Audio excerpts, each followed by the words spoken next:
you all know I spent a lovely month of my summer in Israel this past July, and I've shared on social media a lot about that and in person. And this morning I wanted to start with a reflection about one particular Friday night in Tel Aviv, where I was watching the sun set into the Mediterranean and praying a Shabbat service with just incredibly beautiful music, a band, amazing voices, a very uplifting Shabbat service. And I was truly feeling a sense of peace. And then a funny thought hit me. I know so many people who would have hated this. Why? Too much Hebrew. I laughed a little to myself, because I often hear that our service here at Mitzvah is increasingly conservative or orthodox because of all the Hebrew finding its way into the service. Now that Shabbat service was in Tel Aviv, right? But it could not have been more reformed. There was mixed seating, musical instruments, an abridged and very creative prayer book. It was led by an Israeli rabbi who was ordained by the Hebrew Union College in Jerusalem. Now, I can't tell you what Isaac Mayer Wise would have thought about the service, but the many Reform rabbis in attendance were deeply moved. Everything about that service was familiar. In so many ways, the Israeli service was a reflection of American Reform Judaism, and it filled me with pride. Having an established Reform presence in Israel has been a long time coming, and it has impacted Israeli society in very good ways, advancing progressive ideals. And that service in Tel Aviv was just one example of how Reform Judaism has influenced Israel. As an American Reform Jew, it was exciting to see reflections, not just of my heritage and faith, but also reflections of my deeply held core values on display in the Jewish state. And I share this morning because it can be challenging, but it is incredibly important for us to see reflections of ourselves in Israel. It helps to strengthen our bond with the Jewish state. And we see in these reflections signs of strength for the future of Israel as a modern democracy. And unfortunately, our reflection is not always that clear. And we'll talk more about that through the course of the morning. For now, we take a moment to give thanks for the gift of freedom. And we think about the state of Israel, which is a living symbol of freedom for Jewish people around the world. Please turn to page 194. So Israel, of course, is a sovereign nation with its own elected leadership and citizens. And although it exists primarily for those who live there, as the Jewish homeland, it is a reflection of all Jewish people. We are deeply invested in it. It is therefore important that diaspora Jews see reflections of ourselves there. And sometimes, as I said, the reflections are hard to find. Let us take, for example, the Kotel. The Kotel is the western retaining wall that was closest to the Holy of Holies when the temple still stood. Since 1967, when Israel gained control of the Old City during the Six-Day War, the Kotel Plaza has been governed by the ultra-Orthodox rabbinate. While we share a religion, so much of what they do at the wall is foreign to most liberal Jews. To an American Reformed Jew, this central holy space can feel uninviting, with its mandated separation of genders, the way they impose their view of modest clothing, restricting how women pray, and which ritual items women are permitted to wear. I know many Jews, especially women, rabbis and otherwise, who feel alienated by the kotel. Instead of spiritual elation, they feel their bitter disappointment as if the space is not theirs. But there is hope. Our reflection can be found in a group called the Women of the Wall. For 35 years, women from every denomination of Judaism, including Orthodox and Reform, Conservative, Reconstructionist, and many more, have come to the Kotel at Rosh Chodesh, the beginning of each Jewish month. Over the years, 50 women from that group have been arrested as protesters, and they have gone to court and fought. They've won battles in the Israeli Supreme Court. Despite their victories, they might be able to come and pray, but officially women are still not permitted to read the Torah publicly. There are 100 Torah scrolls housed at the wall, and all of them are off limits to the women of the wall. And to reinforce the prohibition, they created a rule that no one is permitted to bring an outside Torah scroll into the Kotel Plaza. They've even searched bags to make sure that doesn't happen. So to any American Jew who espouses even an inkling of liberalism, this is just wrong. Therefore, Women of the Wall serve an important purpose for all of world Jewry. They advocate for inclusion in a space that belongs to all of us. So in their struggle, we see reflections of ourselves. And that is why I was so glad that I could see their work up close and be with them during one of their services. And I'll tell you more about that experience in a few moments. At this time, though, we turn to Unatana Tokef in our prayer book. It's a prayer that asks us to think, challenge ourselves, have we done enough? There's always uncertainty ahead, but this prayer asks us to be present, to speak up if something is wrong, and to alter our fates through action. Please turn to page 208.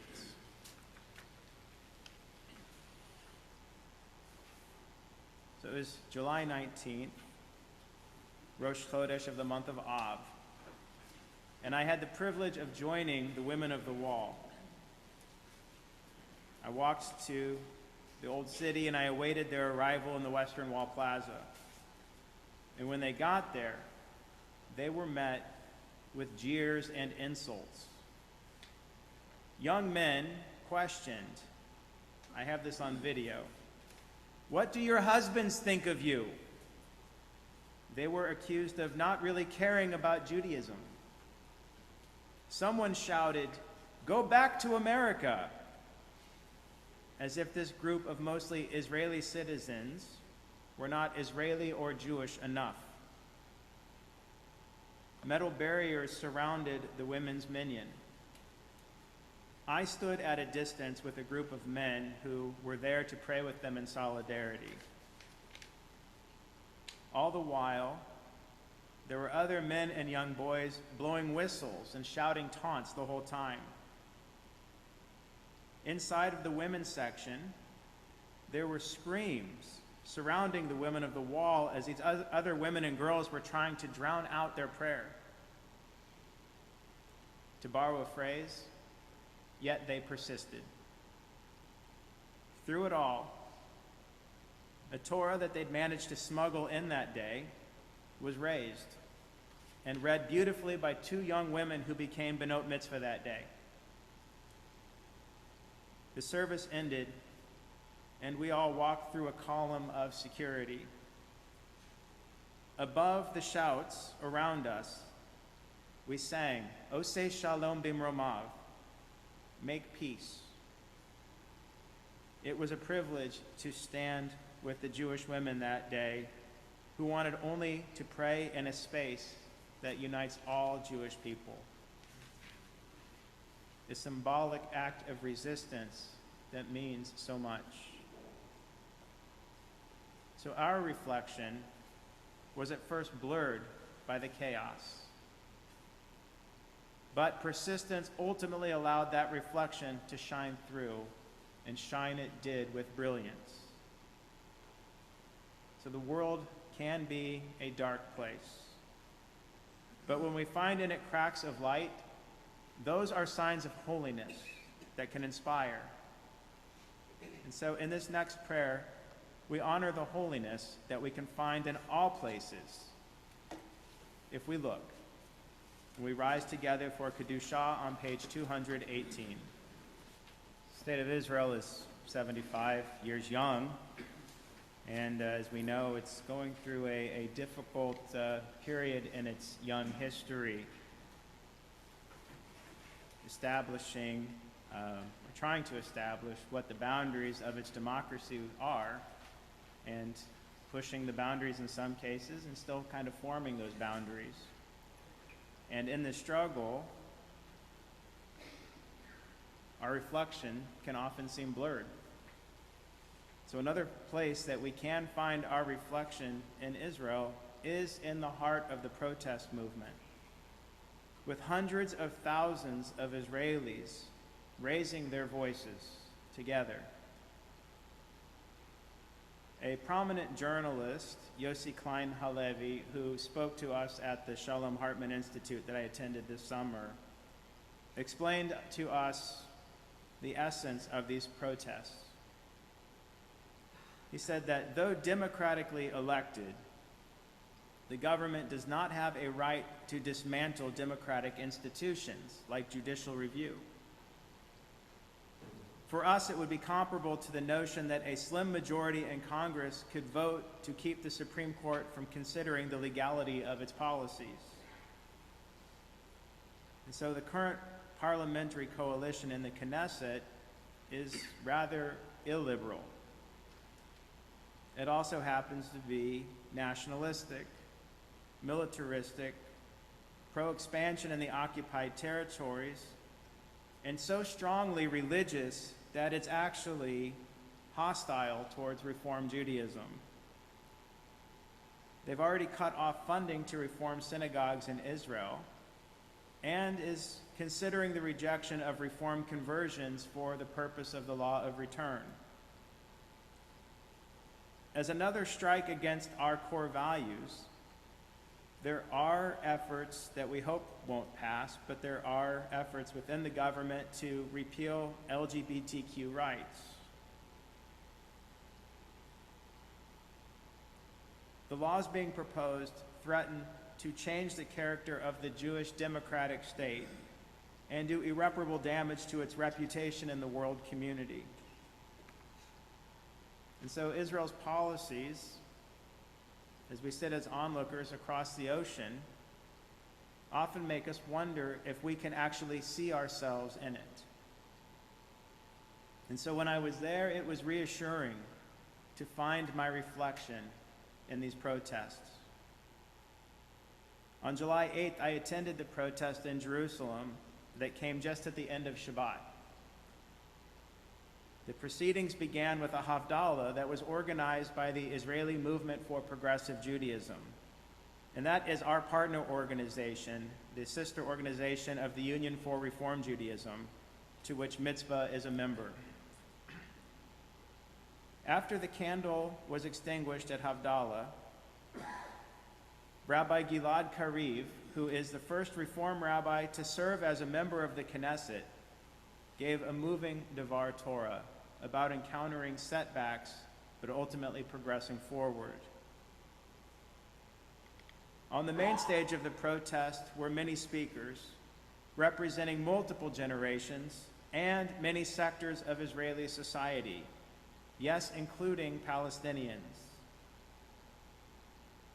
There were many chants and songs that night, but the most memorable chant was this: Demokratia, which as it sounds is Hebrew for democracy. It does sound better in the Hebrew. So that protest that began in a very Jewish way with Havdalah ended in a patriotic way with the singing of Israel's national anthem, Hatikva, the hope. All throughout the crowd, and by the way, walking around the streets of Jerusalem and Tel Aviv and Haifa, you could see protesters all day long walking with their flags on poles as they were going to and from places getting ready for the protest. The flag was ever present. And at the protest, the flags were waving as Israeli citizens showed how fiercely proud they were and are of their country, and take ownership in making it the best nation it can be, democratic and free. Now, these are feelings that should resonate deeply in all of us. And as Yossi Klein Halevi highlighted, the protesters never let one side take exclusive ownership of national pride. The flag, their anthem, their history belong to everyone.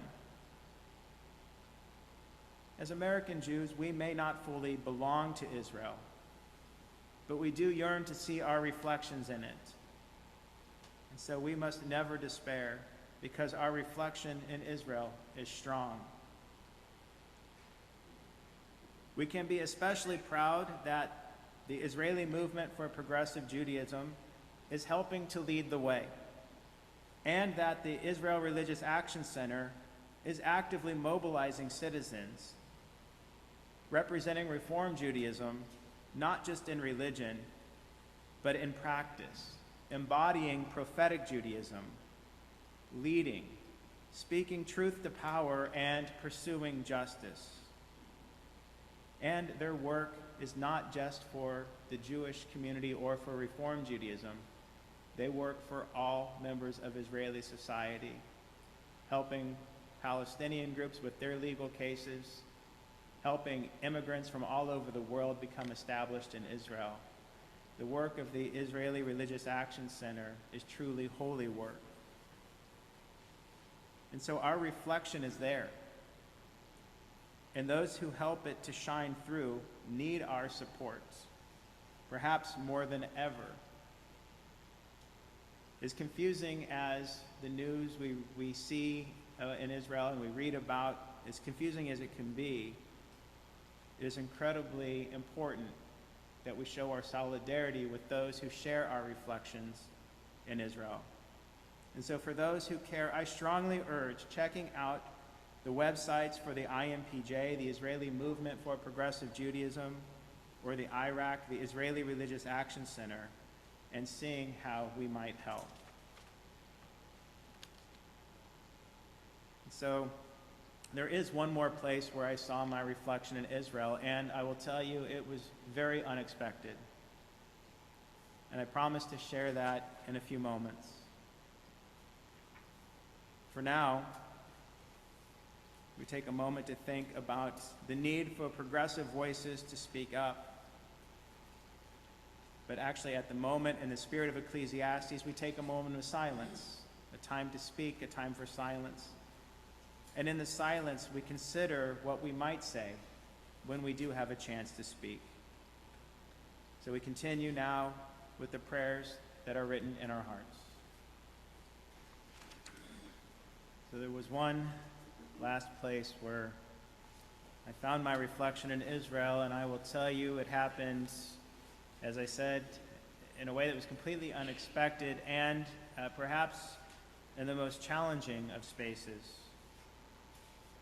As part of the Rabbinic Torah seminar at the Hartman Institute, I participated in a tour of the separation wall in East Jerusalem. East Jerusalem is mostly populated by Palestinians, and it is inside of Israel. It's not part of the West Bank or the occupied territories. Our group saw how the security fence divides parts of an Israeli city. We also saw how disputes were playing out over who is ultimately responsible for sanitation and for basic policing in the area. And what that meant was ultimately, in some parts of East Jerusalem, no one, either Israeli or Palestinian, takes care of those staple necessities. We also saw how checkpoints with very slow-moving traffic going in and out of these walled-off areas of East Jerusalem just brought everything to a halt. Now, I'm not a fool. I lived in Jerusalem during a very violent period in 2003. I know why those barriers are there.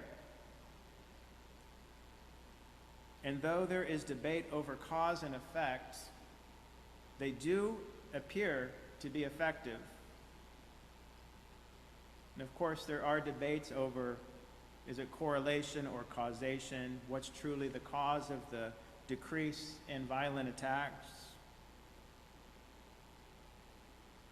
But as I said, it does seem that they have worked over time. But that doesn't make it any less heartbreaking to see the reality. Being a human being, it demands that we imagine life on the other side of the fence. People living with crime that goes undeterred.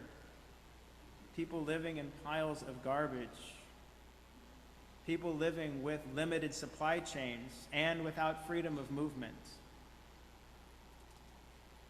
It's not hard to imagine someone on the other side of that fence being born into that environment through no fault of their own, living blamelessly, only desiring the same things that you and I want: to live, to raise a family, to pursue happiness. What brought this into full light was a taxi driver who happened to see our group, and he stopped, and he shared with us through a translator how he recently needed to take his daughter to Hadassah Hospital. That should have been at most a 30-minute drive from where he lived. But with all the checkpoints and roadblocks, it took him 4 hours. 4 hours to get his daughter to a hospital. I've shared this story several times since returning from Israel, and I've been surprised by the defensiveness that I've gotten from very progressive liberal Jews. I hear things like, oh, they need to negotiate better. Oh, they need to take more responsibility. They need to do this, they need to do that, you name it. And I ask, who is the they? This wasn't a leader. This wasn't a terrorist. This was simply a dad with a sick child. We should all be able to empathize with that. If we were to not see our reflection in him, it means we've truly lost touch with our own humanity, and that is not acceptable. This doesn't mean that we diminish Israel's right to security. That is absolute. It doesn't, but what it does mean is that we have to account for the tremendous costs that come with securing Israel's borders. And we have to wonder if there is a better way. There has to be a better way. And we have to work to make that better way become a reality. And I will tell you, no experience is more humbling than this. Encountering someone who is usually considered your opposite, even your enemy, but ultimately discovering they are very much a reflection of you.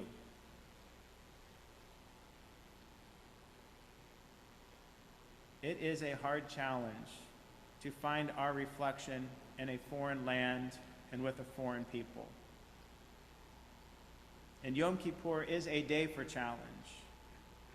If not now, when?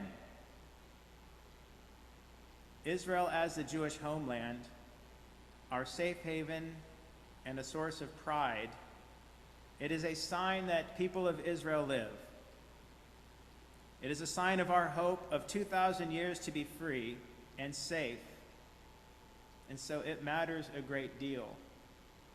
It is the only Jewish homeland we have, and it is the only one we ever will have. Its survival is essential. And so we need to support it, take care of it, and to engage with it, and perhaps even show our disagreements with it, to voice them and to support those who are in a place to help make change. Even when its leaders distance it from us, we have to remember we are very much a part of Israel, and Israel a part of us. And so if we look carefully for the people and institutions who share our values, we will see in it reflections of ourselves, and we will help Israel to fulfill its promise, in name and in reality, as a true Jewish nation, democratic and free. And so I want to give the last word to my friend, Rabbi Charlie Citron Walker. If you don't recall, he was the rabbi in Colleyville, Texas, who had been taken hostage in his synagogue and survived. He was also at the Shalom Hartman Institute with me this summer. And in a recent op-ed in the foreword, he wrote these words this week. He wrote, "Because we love Israel, because we are responsible for one another, small communities and large ones in America, all of us need to show our Israeli siblings that we care enough to stand up and demonstrate our solidarity. Now is the time to stand with Israel. Israelis have been protesting every week. It's our turn to stand for a pluralistic Israeli democracy. It's our turn to show we are responsible for one another." And he proposed that every synagogue that feels so moved do a service or program during the holiday of Sukkot where we show our solidarity with Israel, and we will be working on that soon. But we pray that we will continue to do the work to ask ourselves, how can we help? How can we find our reflections in Israel? How can we make freedom, pluralism, equality, not just a truth for us where we live, but a truth for the nation that we care the most about, and a truth ultimately for all people around the world. On this Yom Kippur and every day after, may we find the strength to see our reflection and to come up with answers. Ken Yehi Ratzon, may that be God's will. It's going to take all of us to do this work. And so as the Torah portion this morning says, Nitzavim, we all have to stand together as one to make it happen. And so we turn to our Torah service on page 252. Please rise.